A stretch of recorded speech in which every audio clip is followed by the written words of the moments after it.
ओम अज्ञानतिमिरान्धस्य ज्ञानञ्जनशलाकया चक्षुरुन्मीलितं येन तस्मै श्रीगुरुवे नमः। हरे कृष्ण। भगवद गीता हम पढ़ेंगे 16th चैप्टर और 5वां श्लोक। तो हम सुन रहे हैं दैवीय और आसुरी गुण। तो खास तौर पे इस श्लोक में हम सुनेंगे कि दैवीय गुण और आसुरी गुणों का निष्कर्ष क्या है, उससे निकलता क्या है, होगा क्या। दैवी संपद विमोक्षाय निबंधाय आसुरी मता मां शुचः संपदम दैवीम अभिजातासि पांडवा। दिव्य गुण मोक्ष के लिए अनुकूल हैं और आसुरी गुण बंधन दिलाने के लिए हैं। हे पांडुपुत्र, तुम चिंता मत करो, क्योंकि तुम दैवीय गुणों से युक्त होकर जन्मे हो। तो हमने 1, 2, 3, 4 श्लोकों में बड़ा डिटेल में सुना कि दैवीय गुण क्या है और आसुरी गुण क्या है। कई सारे दिव्य गुणों के बारे में चर्चा करी और कुछ हमने आसुरी गुण भी देखे।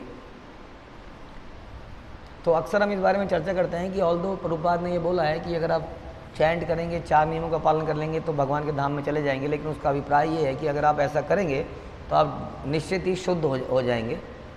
बट हम अक्सर सुनते हैं कि प्रभुपाद ने ये भी बोला है कि अपराधों से बचो।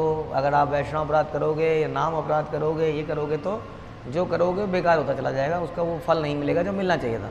इसी कारण से हम कई सालों से भक्ति में लगे हैं, लेकिन ऐसा लगता नहीं है कि हमने बहुत ज़्यादा प्रोग्रेस करी है। प्रोग्रेस से पता नहीं चलता है कि आदमी कितना वरिष्ठ हो गया है या कौन सी पदवी उसको मिल गई है, बल्कि उसके हृदय में ही उसको अगर वो ध्यान से देखेगा तो पता चल जाएगा। जब उसको नाम में रुचि पैदा नहीं हो रही है तो इसका मतलब प्रोग्रेस नहीं हुई है। जब उसको वैष्णव कथा में रुचि पैदा नहीं हुई है तो इसका मतलब प्रोग्रेस नहीं हुई। जब हम सोच रहे हैं कब जल्दी से ये ख़त्म हो तो दूसरा काम चालू करें, दूसरा काम ख़त्म हो तो तीसरा काम चालू करें, तब जो है हमारी इसका मतलब प्रोग्रेस अभी नहीं हुई है। श्रवण में रुचि ना हो, भगवान के नाम जप या कीर्ति में गान में रुचि ना हो, तो इसका मतलब प्रोग्रेस नहीं हुई। उसके अलावा जब वैष्णव के बीच में रहने में दिक्कत हो रही हो तो समझ लो प्रोग्रेस नहीं हुई। ये कुछ लक्षण है। तो हम तो नाम जप रहे हैं, तो क्या किया जाए। उसका प्रॉब्लम ये है कि हम लोग ये जो प्रभुपाद के प्रवचन हैं, केवल एक प्रवचन को सुन के हम निष्कर्ष नहीं निकाल सकते। राइट, आपने सुना था, हमने एक बार चर्चा करी थी कि एक कहीं से किसी व्यक्ति ने कुरान में पढ़ा कि आपको मस्जिद में नहीं जाना चाहिए, और सबको प्रचार करने लगा जी मस्जिद जाना तो अच्छी बात नहीं है, देखो कुरान में लिखा है मस्जिद नहीं जाना चाहिए। तब किसी व्यक्ति ने बताया जी अगले पन्ना भी तो पढ़ो आप कि उसमें क्या लिखा है कि नहाए बिना मस्जिद नहीं जाना चाहिए। तो हम लोग भी कहीं से कुछ निकालते हैं और उसको निष्कर्ष बना लेते हैं। जैसे कुछ लोगों ने निष्कर्ष निकाल दिया कि निराकार, ईश्वर निराकार है, क्योंकि उपनिषद बता रहे हैं, कहीं कहीं पर भगवान बता रहे हैं कि निराकार ही सब कुछ है। लेकिन वो जो है कहीं पर कुछ लिखा है, आपको जब तक सारे साहित्य को सारा नहीं पढ़ लोगे तब तक हम नहीं बता सकते। तो ये हमारी समस्या है। इसलिए यदि प्रभुपाद ने ऐसा बोला है तो प्रभुपाद ने ये प्रवचन भी प्रभुपाद के हैं, ये गीता का श्लोक भी भगवान का ही है। भगवान दिव्य गुण, दैवीय गुणों के ऊपर इतना चर्चा कर रहे हैं अर्जुन के साथ कि ये दिव्य गुण अर्जित करने के लिए हमें प्रयास करना पड़ेगा। अगर हम नाम जप भी कर रहे हैं तो नाम जप करते हुए इन गुणों के लिए हम प्रार्थना कर सकते हैं कि मेरे अंदर ये सहिष्णुता, क्षमा, जो भी आपने सुना, धैर्य, ये मेरे अंदर आए भगवान। हाँ, हम सुनते हैं इस गीत में, वैष्णव गीत में, कि गुरुदेव कृपा बिंदु दिया। क्या क्या उसमें मांगते हैं हम? तीन अपेक्षा तीन। कोई ऐसा देखा है, कोई ऐसी संप्रदाय है, कोई ऐसा जगह जहाँ पे लोग ये मांगते हों? आदमी जब मांगता है तो सोचता कुछ मांगे, भगवान आपका संग मिल जाए, ये जन्म मेरा आखिरी जन्म हो जाए, आप हमें प्राप्त हो जाएं। भक्त भी मांगेगा तो यही मांगता है ना। चलो भक्त अगर धन नहीं मांगेगा, संपत्ति नहीं मांगेगा तो क्या मांगेगा? यही मांगता है। लेकिन यहाँ पर एक गीत है वैष्णव जिसमें कह रहा है तृणापेक्षा तीना, कि गुरुदेव ये कृपा करो कि मैं अपने आप को सबसे निम्न मान पाऊँ। तो इसका मतलब कितना इंपॉर्टेंट है ये गुणों को अर्जित करना। इसलिए ये 5वां श्लोक इन्हीं गुणों के ऊपर है और ये पूरा चैप्टर इसी गुणों के ऊपर है। अगर गुण इंपॉर्टेंट नहीं होते तो चैप्टर नहीं होता। तो हमारा फोकस अक्सर इन गुणों को अर्जित करने या आसुरी गुणों को छोड़ने के लिए नहीं है। हम आइडेंटिफाई नहीं कर पाते अक्सर कि हमारे अंदर कौन से आसुरी गुण हैं या कौन से दैवीय गुण हैं जो हमारे अंदर नहीं हैं।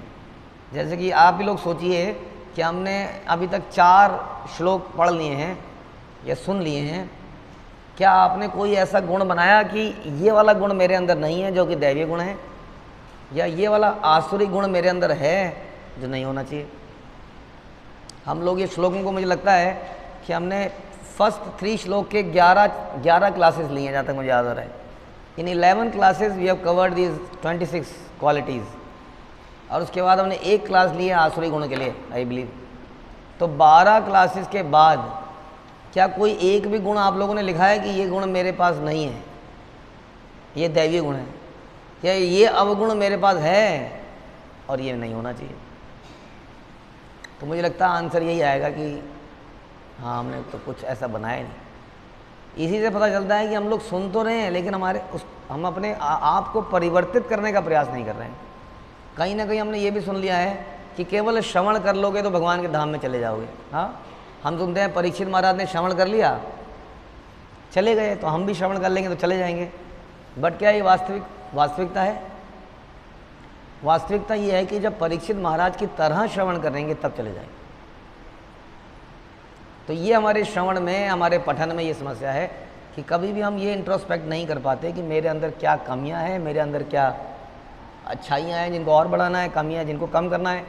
तो ये पूरा का पूरा चैप्टर इस तरह से भगवान ने दिया एक तरह से, और हमें बताने के लिए कि कौन से दैवी गुण हैं, कौन से आसुरी गुण हैं। तो आप लोगों से यही प्रार्थना है कि कम से कम अब जो है कुछ तो हम ऐसा अपने लिए करें कि ये मेरे अवगुण हैं। कहीं पर तो आप लिखिए कि मेरे अवगुण ये हैं, हर आदमी को लिखना चाहिए और अक्सर उस पर रिविजिट करना चाहिए कि मेरे अंदर ये अवगुण हैं। समझ में आ रही है बात? यहाँ बता रहे हैं दिव्य गुण मोक्ष के लिए अनुकूल हैं और आसुरी गुण बंधन दिलाने के लिए हैं। यानी कि अगर हमारे अंदर ये आसुरी गुण हैं तो हम इस संसार से नहीं जा पाएंगे। इसका मतलब कौन से आसुरी गुण हैं अगर आपको याद हो तो? आसुरी गुण हैं दंभ, दर्प, अभिमान, क्रोध, कठोरता, अज्ञान, ये सब आसुरी गुण हैं। अज्ञानता भी एक आसुरी गुण है, ज्ञान का अभाव, हमें पता ही नहीं है। और हमें पता क्यों नहीं, जानते हैं आप? हमें बहुत सी चीज़ें क्यों नहीं पता अभी तक इतने सालों के बाद भी? क्योंकि हमारे अंदर जिज्ञासा ही नहीं है पता करने की। जिस स्टूडेंट में जिज्ञासा नहीं होती वो कभी कुछ सीख नहीं पाता है, क्योंकि हमारे अंदर जिज्ञासा नहीं है। हमारे अंदर एक अच्छी बात है कि हम लोग चलो सुन के चलने को तैयार हो जाते हैं, चलो चलते रहेंगे। लेकिन एक व्यक्ति होता है जो बड़ा चेतना के साथ चल रहा है और एक होता है जो भेड़ की तरह चल रहा है। हालांकि भक्ति में भेड़ की तरह भी चलेगा तो लाभ मिलेगा, लेकिन जो व्यक्ति चेतना के साथ चल रहा है, सचेत है, चिंतन कर रहा है, उसकी प्रोग्रेस और हमारी प्रोग्रेस में बहुत अंतर दिखेगा। आपको कुछ ही सालों में दिखेगा कि वो व्यक्ति कहाँ पहुँच गया और हम कहाँ के कहाँ रह गए, क्योंकि हम भेड़ की तरह चल रहे हैं। हमने आज तक कभी इंट्रोस्पेक्ट किया ही नहीं। हमें लगा ये माला 16 के दिन हो गई तो बस इनफ हो गया, जीवन हो गया, आज का दिन कंप्लीट। अब मैं फ्री हूँ कुछ भी बतियाने के लिए, कुछ भी घूमने के लिए, क्योंकि मेरी 16 माला हो चुकी है। ऐसा हमारा चिंतन है। यहाँ बता रहे हैं यदि आपके अंदर आसुरी गुण हैं तो ये बंधन का कारण बनेगा। यदि आपके अंदर उसमें आ गया अज्ञान, यदि आपको कृष्ण कॉन्शियसनेस, कृष्ण भावना मृत की निटी-ग्रिटीज़ का पता ही नहीं चला अब तक कि भक्तों से बात कैसे करते हैं, डील कैसे करते हैं, जपा करने का सही तरीका क्या है, 6 गोस्वामियों ने क्या क्या शिक्षाएं दी हैं, प्रभुपाद ने क्या बोला है, हमारी गुरु परंपरा क्या है, कौन सी हमारी गुरु परंपरा है, समर्पण के क्या लक्षण हैं। बहुत सारी ऐसी चीज़ें हैं जो हमें पता होनी चाहिए कायदे से, लेकिन ना तो पता है ना ही पता करने की जिज्ञासा है। और जिज्ञासा की कमी के कारण हम अज्ञान में बने रह जाते हैं और अज्ञानता हमें बांधता है। आप समझ लीजिए, हम सभी इस बात को समझ लें कि यदि हम अनभिज्ञ रहे, अब आप कहेंगे कि पर ऐसा बताया गया कि भक्ति कोई यदि कर लेता है तो उसको ज्ञान प्राप्त हो जाता है, यदि कोई भक्ति करता है तो उसको कुछ और पता करने की आवश्यकता ही कहाँ है।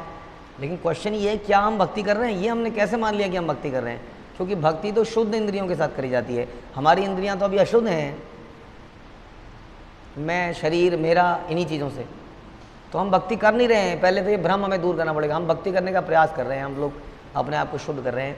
भक्त भगवान को जान पाता है और उसे समस्त भगवान ज्ञान प्रदान करते हैं।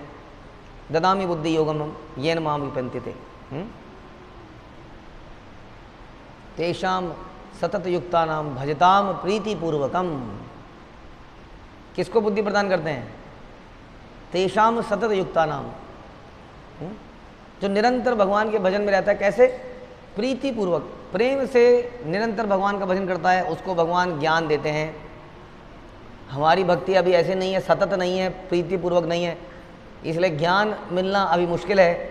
अगर हम अज्ञानता में रह गए तो हम दोबारा पैदा हो जाएंगे, क्योंकि हमें बहुत सारी चीज़ों का भी मैं देखता हूँ, कई बार हम लोग देखते हैं बहुत छोटी छोटी चीज़ों का ही अभी आइडिया नहीं है।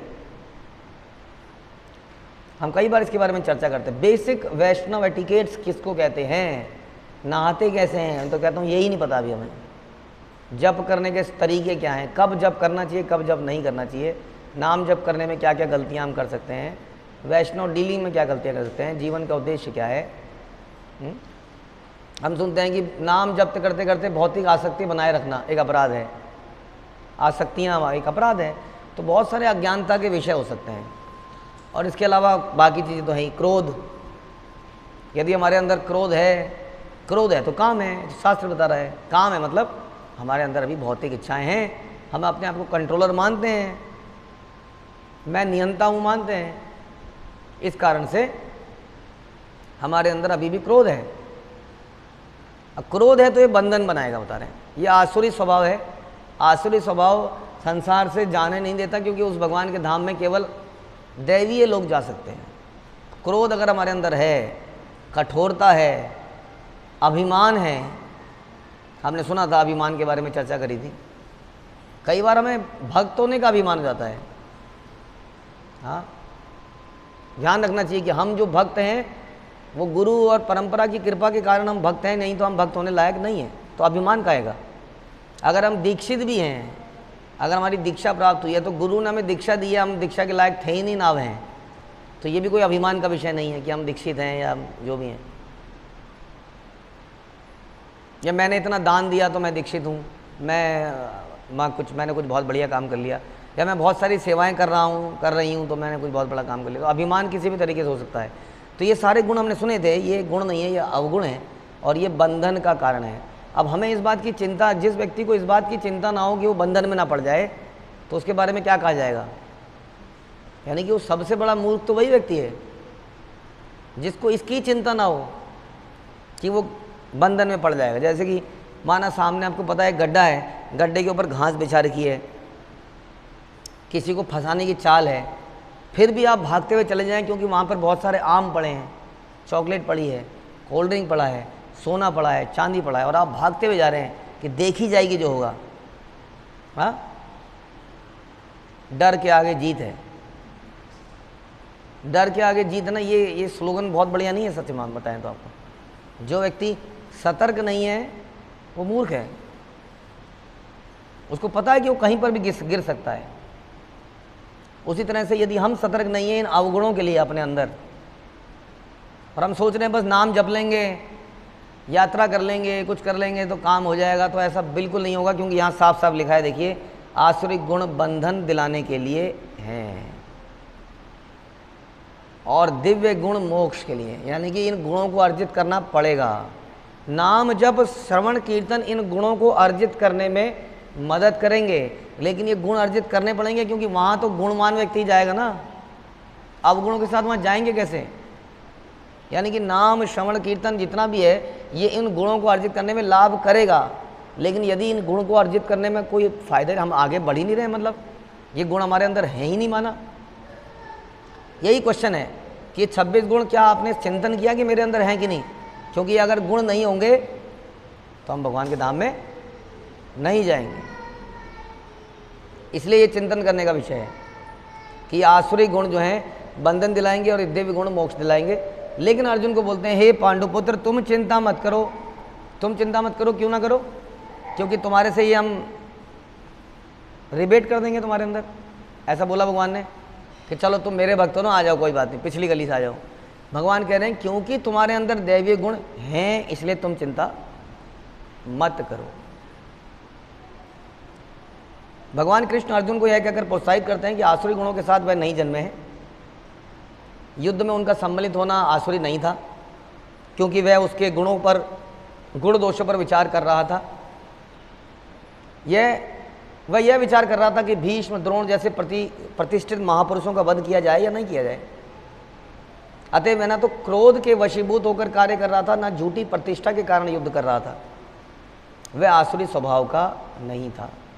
क्षत्रिय के लिए शत्रु पर बाण बरसाना दिव्य माना जाता है और ऐसे कर्तव्य से विमुख हो जाना आसुरी। अतएव अर्जुन के लिए शोक करने का कोई कारण नहीं था।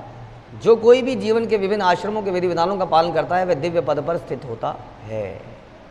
तो प्रभुपाद भी अंत में यही कह रहे हैं कि इट इज़ वेरी इंपॉर्टेंट कि हम दिव्य पद पर स्थित हों, यानी कि इन दैवीय गुणों को अर्जित करें।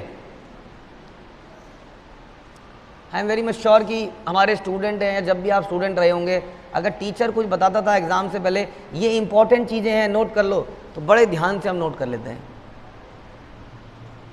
हम जब खाना बनाना जाते हैं तो कोई यूट्यूब चैनल देखते हैं, वो दादा ये मसाला इतने मिनट पहले इतना डालना है ना, टीस्पून से इतना, तो आप कितना ध्यान रखते हैं? नहीं, इतना ही डलेगा, बिल्कुल, इससे ज़्यादा जाकर गड़बड़ हो जाएगी। इसको कुछ और डालने से पहले इसको भून के लाल लाल कर देना है। जब इसमें लालिमा आ जाए तब दूसरी चीज़ डालनी है। तो आप वेट करते हो लाल होने का, डाल नहीं देते आप, है ना। यानी कि जीवन की छोटी छोटी चीज़ों पे आपने एक पर्टिकुलर तरह की साड़ी पहनी है, यू विल मेक श्योर कि ब्लाउज उसी तरह का हो, नहीं तो पहनेंगे नहीं आप, है कि नहीं। तो हम कितने ध्यान देते हैं एक एक चीज़ में लाइफ में। अब क्वेश्चन ये है कि इतने सारे आसुरी गुण निकल गए, इतने सारे दिव्य गुण आ गए, लेकिन हमारे दिमाग में एक भी आसुरी गुण और एक भी दिव्य गुण दिमाग में ही नहीं है। ये बात तो दूर कर दो कि हमने उनके नोट्स बनाए हो कि ये वाला गुण मेरे को अर्जित करना है। तो बात सिर्फ यही है कि हम शायद किसी भ्रम में हैं कि हम भगवान के धाम में चले जाएंगे, क्योंकि ये श्लोक कहता है कि जो दिव्य गुण वाला व्यक्ति है वही भगवान के धाम में जा पाएगा। तो इनको अर्जित कीजिए, अदरवाइज़ हम भ्रम में, बहुत बड़े भ्रम में हैं। हरे कृष्ण। श्रील प्रभुपाद की जय, भगवद गीता की जय।